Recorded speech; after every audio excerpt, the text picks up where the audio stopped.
Hey everybody. So today I want to talk about CPAC, Conservative Political Action Conference. I had an opportunity to be there this year, and I am not at all political. Never have been. Don't know that I ever will be in that arena. However, if you want to get things done and you want to learn, you've got to reach out of your comfort zone and go into places and just learn, listen, and learn what people are all about. And so with this opportunity presenting itself this year, and since 2020, we see and hear more, we want to know more, and so I thought I'd go. And I was part of a committee that helped out. And so I got to see frontline and behind frontline. And my assignment was upper echelon premium seating areas. So I got to see them all. I got to see them all coming in and out. And so as an energy body worker, I went anchoring and holding the light within myself. So anytime I go into any kinds of crowds or I work with clients, I align my energy so that I am the strongest column of light that I can possibly be, so that I can see, sense, and feel and decipher information to the highest of my abilities. And I take pride in that. It's sacred to me. And if I can help others along the way, all the more better, right? So I went, and there was a lot of hype among some of the committees, being among what you want to call celebrity, rich and famous. That doesn't faze me. So I just really remained very neutral and sweeping the area with my energy and just being the observer and a participant in the present moment, and allow that to continue throughout the days of my being there. Now, what I found was a mix of energy among the committees that were helping out. Some have been doing it for quite some time and were hardcore, very staunch in their belief systems, and their energy fields really showed it, right? Like, I'm gonna take on a battle. I'm gonna take that sumo wrestling squat, and nobody's gonna barrel over my belief systems. And then you had others that were bewildered and betwixt and wandering around with big wide eyes and running into things and so on and so forth. So you had a wide range of people in the backstage, so to speak, and then you had a wide range of those who were attending as attendees, as a guest, and as a speaker. So you had a lot of them there too. Now you have to remember, those backstage speakers are accustomed to all of this, so they're in and out, and I can understand it. You can really see the difference between all the different levels and layers of experienced and non-experienced people. So I listened a lot, and it was my first time being in an arena outside of social media that I was hearing deep state, that I was hearing conspiracy isn't a conspiracy, that these stories are getting much more frontal attention now, and talked about those who have been persecuted along the way with their belief systems, or with their theories. So it was nice to hear that being brought out into a televised arena. And that these people were not speaking from teleprompters. A lot of them were not speaking from teleprompters. They were speaking from their own lecture notes that they had here and here. So that was something I did observe. And they talked about the pedophilia. They talked about child trafficking, and putting a stop to it. There was biblical stuff being referenced, and I'm not religious. So I just, again, listened. I listened, and I was seeing where people's hearts were, where the energetics were there. And every time I would personally get what I want to call the pokes, the bumps, and the energy.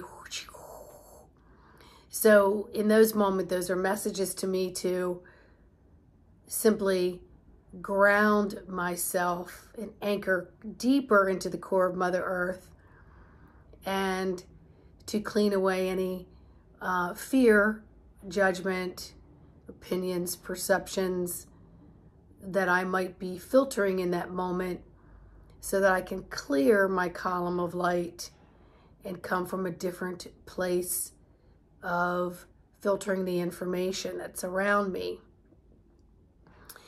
I also noticed when I would do that, it would blanket a circumference of area around me that brought it into more of a less of a hypertensive energetics and palpitations that were going on. And that's my job as a healer and an energy and a body worker, is to be aware of what's going on around me, no matter what it is that's going around me, and calm the chaos. And that's an innate thing. And then I've had the pleasure of being able to take a few decades and play with that, and to tweak it in, hone it in, and become more of a master of it, so I don't feed into the herd. Okay? And then I can really decipher my feelings versus other feelings. I can really decipher my thought process versus contamination of other thought processes becoming part of mine and merging so much that I don't even know the difference. And that's where many people are at this time. Now, the room was fairly unattended on Thursday, more on Friday. They had a few more speakers on Friday, including Eric Trump, Laura, Donald Jr. They all spoke. But this wasn't about filling the room. Everybody knows that when the main event comes, the room gets filled. That goes with concerts, that goes with lectures, that goes with everything. Okay, you have all the warm-up starter people. You know, it's like watching all the previews of the movie. Where are most people? They're getting popcorn, they're going to the bathroom, they're getting their ticket. They're not really coming in until the main event starts. So I paid no attention to the news media around me. I really paid attention to just being there, fully present, and anchoring myself. And then when I would be backstage with a lot of the committees, there was a lot of running to and fro, set up people, so on and so forth. And a few people would say the energy was different. But nobody talked about any conversations about any of the speakers. Nobody really talked about their own personal views about things. And I don't get pulled into any of those huddles anyway. So I like to keep my opinions to myself and what I've learned to myself. And if I'm directly asked, then I ask the me, myself, and I of my higher self team, is this something to be answered? And so I'm really diplomatic when it comes to what I use my mouthpiece for. Because once it comes out, there's no getting it back in. Okay? And I'm accustomed to getting weird looks. And I'm accustomed to people thinking I'm odd. And I'm accustomed to just feeling like I'm always the outsider. And that's okay. That's okay, because I'm very assured of who I am. I don't need a lot of outside accolades to let me know who I am. So bringing me to the space of just observing everyone and what they felt their righteous march is, individually, collectively, in the groups. And most people, I noticed many were really just there to support and to listen and to just be a part of what they thought was festivities. And maybe that was their part. And a lot of people are retired and they have the time and the funds to be able to come to these kinds of things. But one of the things that I really noticed on a personal level about me was whether I was doing my committee work or with my team or teams of people, and I had to talk with someone. It didn't matter what range my voice was. It caught attention. And people could be 5 or 6 rows up, sideways, or back. And they would turn and look at me. And I may have to lean over and say something to someone. It didn't matter what it was. I noticed this every day, different times of the day. And I thought, sometimes my ears get clogged and I may not know how loud I'm speaking, so I would hold my nose and blow my ears out. And I started thinking, what am I doing and how do I need to adjust? And I just realized that it was just where my vocal vibrations were. And I had to not take it personally. Like, oh God, what's wrong with me? I'm not projecting well. Those kinds of things. And I've had vocal cord issues. So it can be a sensitive subject for me. And so it wasn't until I was in the hallway on a very crowded Friday, late Friday afternoon, I think it was, or it might have been Saturday. And someone walked by me in the hallway. And I said, hello, how are you? And they just, kind of, hey, kept walking. Because I say hi to everybody. I smile. It's what I do. I'm a happy person, not apologizing. So when I said, hi, how are you, to a person that was coming in the opposite direction, a man several feet up with people in between us turned and stopped and said, I'm well, how are you? Well, I wasn't talking to him. I didn't direct anything to him. And I said, well, that's nice to hear. And I said, I was talking to someone just walking by there. And he said, what's really weird is I have hearing aids in. I don't hear a lot of things. And he said, but I heard you clear as a bell. there was something about the rhythm of your voice, and I heard you, and I stopped and I turned. And so I just smiled, and we walked a couple feet while we were talking, and then I said, "You have a wonderful day." And he went on his way, and I went on my way. And it just made my heart smile, because the little ding-dings that was like, what's wrong with me? Why are people staring at my voice? Am I talking when I shouldn't be talking? You know, it's like when you say something in church or a really crowded place and it's quiet and everyone can hear you, and it's like, oh, I'm supposed to be quiet. So I had to shake that off and go, you know what? It's the energetics that I work with myself that makes my voice be heard in ways that I may not recognize, good, bad, or indifferent. And it is what it is because my intention to use my voice is always with love and with direction of that love, right? So it was interesting when, you know, Trump came out, and I just really was looking and really just looking around, and I was sitting next to a lot of the politicians, presidents of other countries, etc.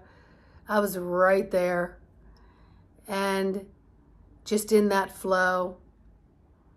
I was particularly drawn to silk, and unfortunately in my committee outfit I wasn't allowed to speak or to really approach or address other people that were there as high-powered guests, and I didn't. Other people did. But when I came around backstage to do something else, who was presented right in front of me, eye to eye? And I said, "Hello, how are you?"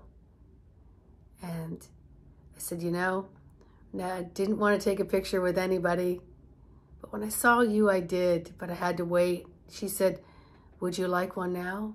I said, "I would." And she did. And we just face to face, nose to nose, just smiled at each other.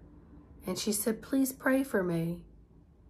And I said, "I will. And you and your family take care." And it was such a touching moment, such a touching moment. So anyway, what you hear out there in the social media world about a lot of situations are not always projecting the truth about the inside scoop. So Spirit said, go on here and talk about CPAC and your personal experiences. And so here I am, and here I have. And it was very enjoyable. And it was an experience that just allowed me to learn about new information, filter old information, and just really work on my anchoring of column of light. And know that my presence there was helpful to others, unbeknownst to them. And that's all okay. That's all okay. Because we all don't need to be recognized. This isn't the Sandy show, you know. So anywho, yeah. So before you listen to what other people are saying about certain things, wait till you have firsthand experience with things. Or just chalk up their information as information and don't hold on to it as your truth because someone else said this occurred or that occurred. So this is just a blanket statement here at the end of this video. So please remember to like, subscribe, and share to my channel. And leave me a comment. I do like them.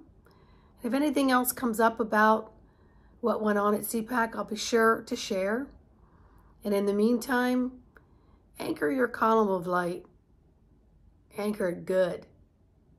Because the tsunami of energies are here 24/7. And we're here to learn how to attach and anchor into Mother Earth and into our heart center and our soul space. All right? Have a great day.